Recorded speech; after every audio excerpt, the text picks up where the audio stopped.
I have a few movie ideas, but I don't have the talent or the skill to make it happen, but what I do have is the ability to pretend. Now I actually think it would be cool if we lived in a world where you could walk into a room where some of these scenarios exist for like a day, you know, for science. And aside from the movie ideas, I just find these fascinating life concepts that I like to think about in my spare time.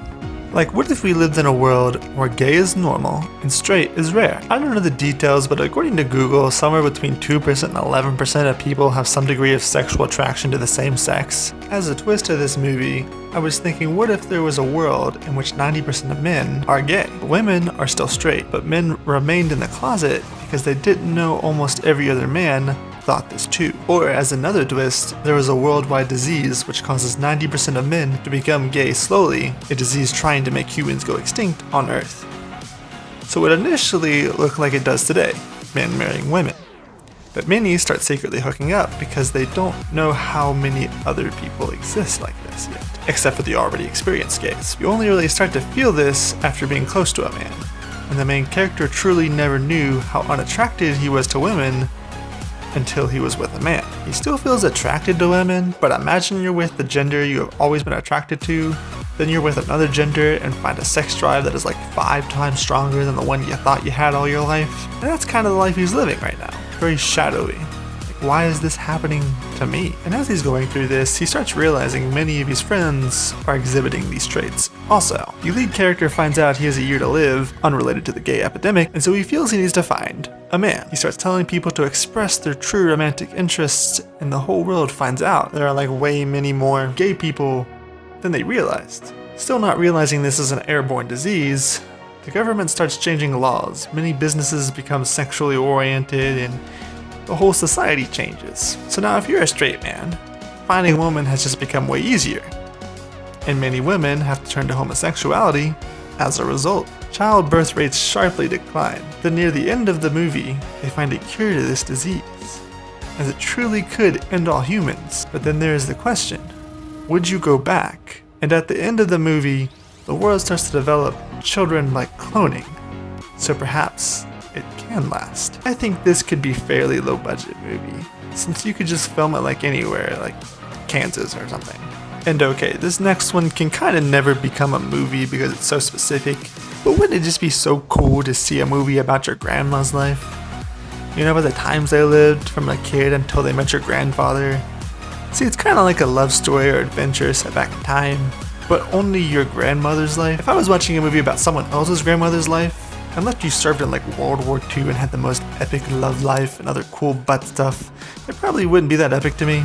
But I just think it's fascinating. Like, my grandmother has this vivid memory that she was in a grocery store with my toddler uncle and was at the checkout line, and the cashier was crying. When she asked her why the cashier was crying, the lady said, "Haven't you heard? The president has been shot." She is referring to the President Kennedy being shot in November of 1963. Like, I think 2012 was forever ago. I can barely imagine going back further than that. I mean, this stuff is in textbooks with George Washington and stuff. Anyways, like, the reason I would like to watch this is because I know my grandmother pretty well to this day, but I have only been with this person for about a quarter of their life, and probably most of the interesting stuff that happened was before they were 30 anyways. Like, I also get to see like where my parents come from, why they are the way they are, my recent history, you know, going back 3 generations, and that's cool. Like, if I was watching a movie with my great-grandparents, I wouldn't feel as much as a connection to them, because I don't know them. I mean, your great-grandparents are 1/8 of your heritage, if you will, and your great-great-grandparents are 1/16.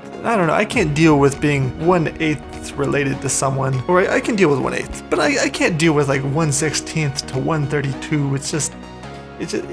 We're not really that same anymore. If you're 1/32 of my heritage, it's just like being a white American guy and meeting a European and going, oh my god, my ancestors are from there. So again, it wouldn't really work unless you made a movie about everyone's grandmother, which can't happen. Okay, so this is kind of a cool movie idea. So like, I think anyways, what if you found out that you were Jesus, or whatever you believe in, or if you don't believe, and you find out you're Jesus? This one is kind of simple. Like, imagine a regular person like yourself with all your mistakes and sins, then realize your calling in life was to heal and help people. And on top of that, being the son of God. You think about all the times people look down upon and all of your thoughts about not being worth it. You have this moment where you're talking to God about why you don't remember being Jesus in your past life. The Lord tells you you have a different earthly body. You are Jesus in the spiritual sense, but not in the human sense. You then confess your feelings of inadequacy and doubt due to all the thoughts betraying you, and you can't really believe this is happening. He tells you it'll all make sense in time if you continue to walk with me. You spend the rest of your time trying to connect with God in prayer and really understanding what it means to be the Son of God. He then begins to truly empathize with people's struggles, and he thanks God for giving him this ability to love all people on earth the same. But God tells him it was within all of us all along, and that he had little to do with this. And the main character asks God, what was the point of creating all of this? For so much hate in the world. Why was he not shown himself to the world? God tells him he created the earth and the world to operate on its own. And then he created humans to test how they would behave when no one is watching.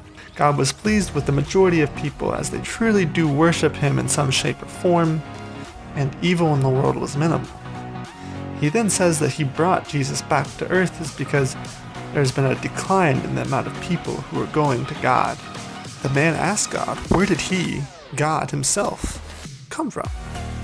God replies he is much more like any normal human being with some mistakes and insecurities, but he also has the wisdom and heart to behave divine.